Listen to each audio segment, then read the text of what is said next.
welcome back, and thanks for joining us. And now we're moving on to another segment. We're going to be talking more about culture.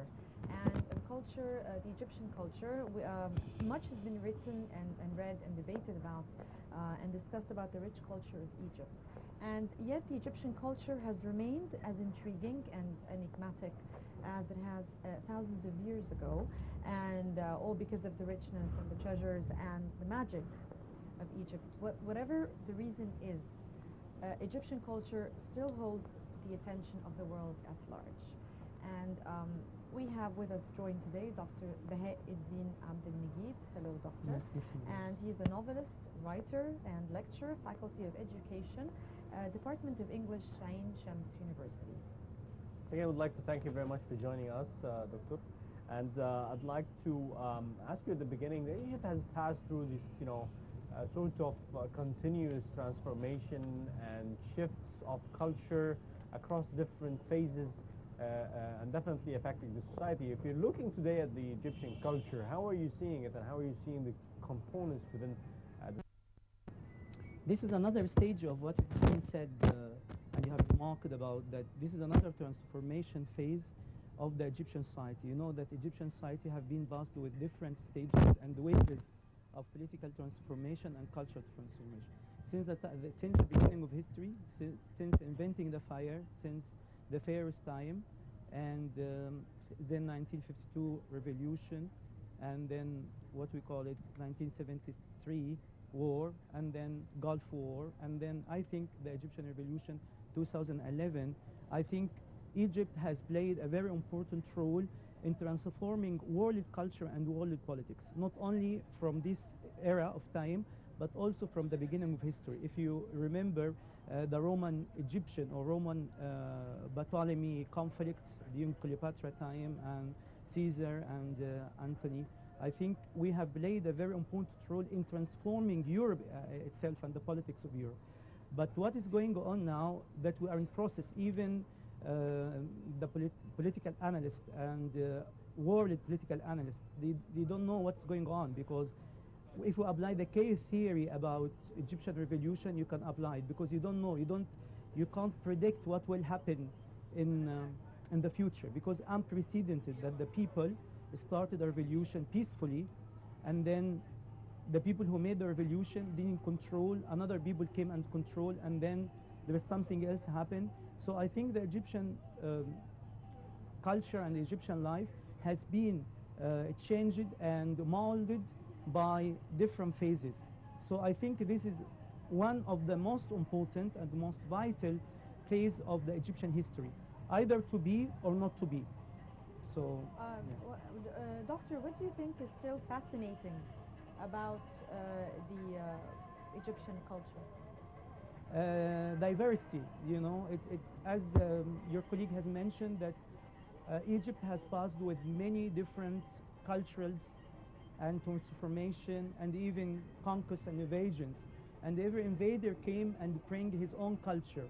But what is beautiful about Egyptian life or Egyptian way of life is transforming and changing the alien culture and adapting it to its uniqueness and its morals and its cultural shape. Yes, yeah. So I think Egypt has many different cultures. We have what we call it Arab culture, we have Western culture, we have what we call it hybrid culture, we have liberal, we have conservative.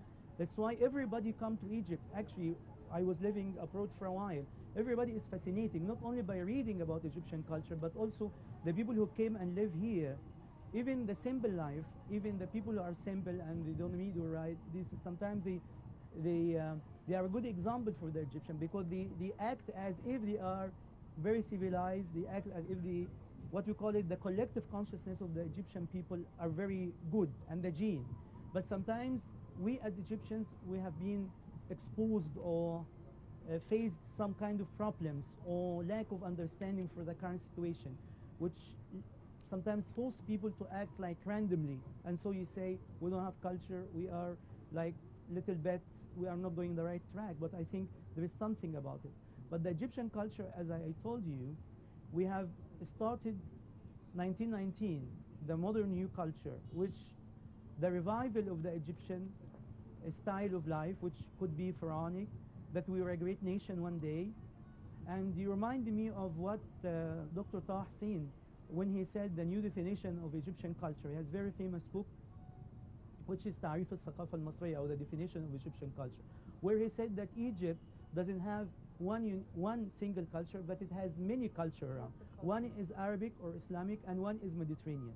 If we adopt the Mediterranean culture, I think Egypt, plus what we call the Islamic and Arab culture, and mold it together and mix it together, we will have something beautiful and something new for the whole world, where you adapt or you juxtapose two cultures together and you bring new culture, where the Egyptian transform it and we bring a new thing. And you- That's a very interesting topic, because I had the same line of thought about the diversity pattern and existence in Egypt. Now, speaking about diversity in a country that is not really equipped or having this, sort of acceptance for diversity, because this is a challenge that we're faced here as part also of the culture, despite having diversity, but accepting each other and accepting the variances between us is not an easy thing in a developing nation like Egypt. So do you think this problem really exists, having this, sort of segmentations of the society, especially with the political situation in Egypt? This is very smart and intelligent question, being how you can contain diversity and at the same time you can contain single culture, which to have your own yes, unique culture which as an together all Egyptian. people on one project and one national aim, with political trauma, was what we call a turmoil in the society. I told you that this is the genius of the Egyptian people and of the Egyptian culture, that it doesn't stand too much about diversity. They want diversity, that we have something, maybe proverb, which says, let people do what they want and let us act what other wants us to do. Exactly, yeah. So the idea that don't push on us, don't put too much rules on us, don't work as a guide for us or act as a guide for us. We know what we are doing. We are very old people. We can understand exactly when to stop and when to continue. So even with the political problems, we have people who are very wise, who said, stop here, we shouldn't go into aggression, we shouldn't go into violence, we should have what we call the culture of the Nile, which is quiet and calm and pure. So this is Actually, do you think the Nile has affected our culture? yes, true. In This what is what sense? I think this is what Herodot said, that Egypt is the gift of the Nile, but at the same time, Egypt is the gift of the Egyptians as well. So the Nile itself, the Nile is very calm